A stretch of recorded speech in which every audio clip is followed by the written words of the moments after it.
What's happening, sports fans, and welcome to our first finals previews since I don't have the exact date in front of me, but I'm going to say the winter of 2019. So somewhere around like late February, mid-February of 2019, I feel like we were doing basketball finals was the last time we officially had some of these to talk about. And now we have them again. Soccer is here. It's going to be 2 days of events, Friday, Saturday. We have just released all of the brackets at SD Prep Insider on Twitter, on Instagram, and it's going to be a little bit confusing because they're kind of pairing them by open will be at one location one day, D1 will be at one location the other day. And so what we're going to do is we're going to say that if you need the exact times and places, you can go check them out on our Instagram. Jonathan Rifkind is going to be doing 4 of those games live broadcast, so he has a special in-depth preview of them. Before we get to them, let me just give the shout-outs across the board to all of the teams. On the boys' side, in the open division, we got Cathedral Catholic and San Pasqual in Division 1, Southwest San Diego versus Rancho Bernardo. In Division 2, San Diego Academy versus Valhalla. Congratulations to Valhalla and Southwest San Diego, both on making it both on the guys and the girls' side.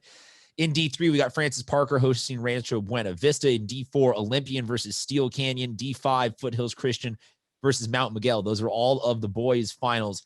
On the girls' side, in the open division, we got Torrey Pines versus LCC. On D1, Steel Canyon versus Del Norte. D2, Westview versus Valhalla. D3, La Jolla versus Sage Creek. D4, Southwest San Diego versus Classical Academy. And D5 is Holtville versus Orange Glen. Once again, all of that information on our social media at CIFSDS, anywhere you want to find that. Jonathan is going to be, like I said, live streaming 4 of the games, and he gives himself the best possible starting point for that conversation, being the Open Division Championships that will be Friday night at Mission Bay. The boys at 4:30, the girls at 7:30. So, Jonathan, let's start with that 4:30 Friday night matchup, Cathedral Catholic versus San Pasqual boys Open Division. I'm really excited. I think that San Pasqual was slept on this regular season. I had the pleasure of calling their first Open Division win in the quarterfinal last week against University City. That team is legit. They have a bunch of academy kids. They have a third-string striker who does not play, who is going to Germany next year to play on a U17 team. So this team is stacked. They had a loaded schedule this season. So they spread the court or the floor well, I had volleyball earlier. They spread the pitch well. They utilize the touch lines, and their attacking system is phenomenal. They play a 4-4-3, so they have 3 strikers up top, right wing, left wing, striker in the middle. It's just a deathly system. But against Cathedral, it's going to be interesting because Cathedral, they're high power, high octane. They want to score as many points on you as possible. They have some phenomenal talent across the board, and including one of the best attacking defenses in San Diego. So that's going to be a fun one. A point of note, Cathedral in the regular season, only 2 losses. One of those 2 losses was to University City, who San Pasqual did defeat in that opening round. So a little bit of crossover there. That'll be a great boys open division soccer matchup at Mission Bay. Girls game will be coming 7:30 p.m. Friday night at Mission Bay. Last year's girls champion was Cathedral Catholic versus Carlsbad. I remember it because of the firepower on both sides. Really, it was one of the more entertaining soccer games I had seen in a while. And if we're going to get any other matchup out of this entire bracket, I'm fine with this one. Torrey Pines, LCC, a great rivalry. What do you see happening, though, on the pitch, court, pool, any of the sports verbs are more than allowed? What do you see happening? Well, ironically, the girls basketball teams are playing as now on senior at Torrey Pines. So I don't know what's happening on the courts right now. I know Bodie De Silva's there covering it. But in this iteration of their matchup in the rivalry, this is going to be fantastic because I saw LCC against Eastlake, team number 3 seed coming into the open division. Obviously, everybody talks about Courtney Hilliard, who's a phenomenal talent up front, led all the girls in the section in goal scoring this year. But it was Jordan Lamoureux and then their center defensive mid, Caitlin Fairley, who really impressed me. Fairley's going to Wake Forest. She got a red card in like the 42nd minute of the match, right out of the gates in the second half. They didn't miss a beat. They ended up scoring 2 goals and beating Eastlake 2-0. So LCC, really well coached, great continuity and firepower across the board with a phenomenal midfield that defends in the defensive third. Also, Torrey Pines is hitting their stride. They lost the two matchups in the regular season to LCC, but that's not the same Torrey Pines team I expect to see. They beat Cathedral 3-0 in the opening and the semifinal matchup to get here. That's a Cathedral team that was the 1 seed and that was supposed to have the best defense in the girls matchup and bracket, and they put up a 3 spot on them. So I expect LCC to come out looking to defend it a little bit more in this match than they did in the first 2 regular season matchups against Torrey Pines. Again, there are 12 championships to get to, so we will not be previewing them all in depth. These are just the games that Jonathan is going to be broadcasting live on our stream.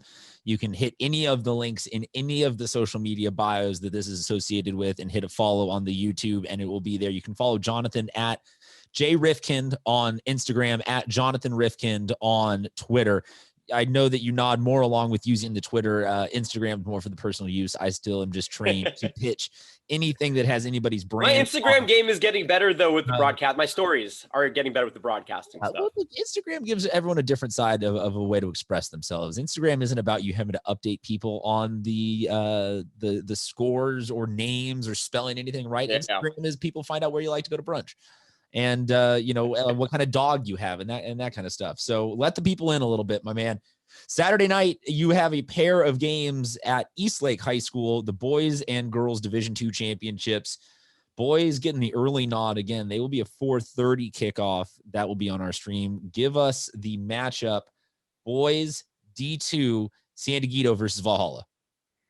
Yeah, ironically, Valhalla, who we'll talk about in a moment on the girls' side, defeated San Diego in the semifinal. This is a bit of a grudge match, I feel like, for San Diego Academy, trying to now repent for the girls' team losing in the semifinal on their own end of division. So Valhalla's scary. In the boys' matchup, as I get a little early on my end here, they had a 67-24 goal differential this season. 67-24. Yeah, you see that face is the same face. They have they are the Mike Leach offense, the West Coast offense of soccer. They are looking to counter. They will press you. They will counter you, and they attack you. How many goals did they score in the season? 67. All right, I will put that on the poll at SD Prep Insider. Just scoring 67 goals as a team in a soccer season make you the Mike Leach offense of soccer. Keep going. I mean, just go look. It's the differential because they're just firepower. High octane offense. It could be detrimental though if they give up, if they press and it doesn't go well and there's a long ball that leads to a counter strike that turns into a score. That's what I expect out of SDA. But their defense leads the offense. They're going to lock down defensively, and if they can get a couple of slow pace stops and control that momentum, they're going to make this a game. This is going to be really, really fun. And by the way, SDA is no stranger to the spotlight. They fluctuate between semifinals in D1 and D2 almost every season. So this is going to be a really, really fun match between a team that focuses on defense and a team that focuses primarily on offense. It's going to be really, really good. A good way to start Saturday. Second game you got on Saturday, and there will be games beforehand. So if everybody would like to go support and attend in the early part of the day and then dip out and support the live stream afterwards, that feels you could like be there and put me on your phone. Download the CIF Sport 365 app. You could listen to me at the game. Perfect shameless plug. And you know what? We should make a larger push to do that, to tell people that, hey, if you're on the far side of the stadium or something like that and you want to tune in, like we should make that a thing. We should for next year we should have CIF make up posters and stuff if you want to listen live in game to the audio. Just free forming ideas there.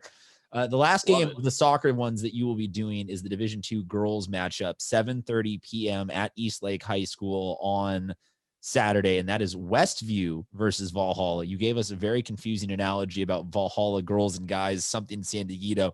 I think you were saying that Valhalla girls beat San Diego to get to this game against Westview. So what are you saying is their lookout for the final? Yes. So I'm sorry if I was confusing. San Diego beat Valhalla. No, Valhalla beat San Diego to get to this point. Correct. Yes. And that's my point for the boys match here, Christian, is that Valhalla, like San Diego is going to come with the chip on their shoulder on the boys' end because this is the team that the boys are making a postseason sweep, is what you're saying. Sure. Okay.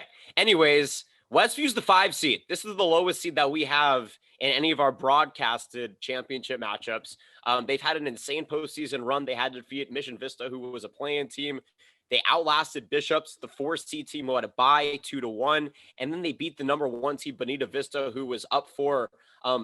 They were just dominant in the regular season. They actually split the regular season with the East Lake team, who was an open division team. So beating Bonita Vista's no cakewalk. They won 3-2 against a team that doesn't give up more than 2 goals in a match very often.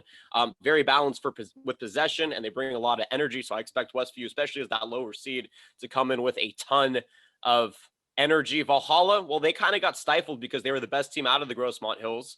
And Helix is a top seed in Division 1. They split the regular season with Helix. They're battle tested. They're very good defensively. They only gave up 2 goals in a match twice this season. That was in the opening 2 games. Since then, they're incredibly balanced defensively. That turned into offense. And expect them to give Westview's offense all they can handle defensively. We're going to put it on the poll at SD Prep Insider on Twitter, on Instagram. If a team beats the number 1 seed in the playoffs, are they the new team to beat? That's always been an interesting question. Does it bump down to the next highest? You're a fan, apparently that's how it works. Yes. You know what? I think that it's interesting. Sometimes you get those teams that they take down the number 1 seed, and that's all you needed to look back on in retrospect of like, oh man, we did not give that game specifically enough credit for how the crazy thing it became. But the crazy thing is that we only have 1 seed left here in the open in these 2 in the force of our slate. We have one. So maybe the number 1 team isn't always the best team. Maybe we give them too much credit. No offense to these 1 seeds. Or maybe people are just going hard because it's the first playoffs in forever. And the sports mojo was not going to just give us chalk all the way through. We didn't deserve just 1 seeds versus 2 seeds. So as a city, we got ourselves a couple cool little upsets to get to here. A couple of really cool stories with a pair of schools having both their guys and girls soccer teams in the championships. Feels good, folks. It's just going to be the first, though, of a bunch of weekends of championships coming up over the next month. Jonathan is going to be there for a ton, if not all of it. You will wonder sometimes, is that him talking at 2 different games at this exact same time? Jonathan, again, can be found at Jonathan Rifkind on Twitter, at JRifkind on Instagram. I am Christian Pedersen. The show is San Diego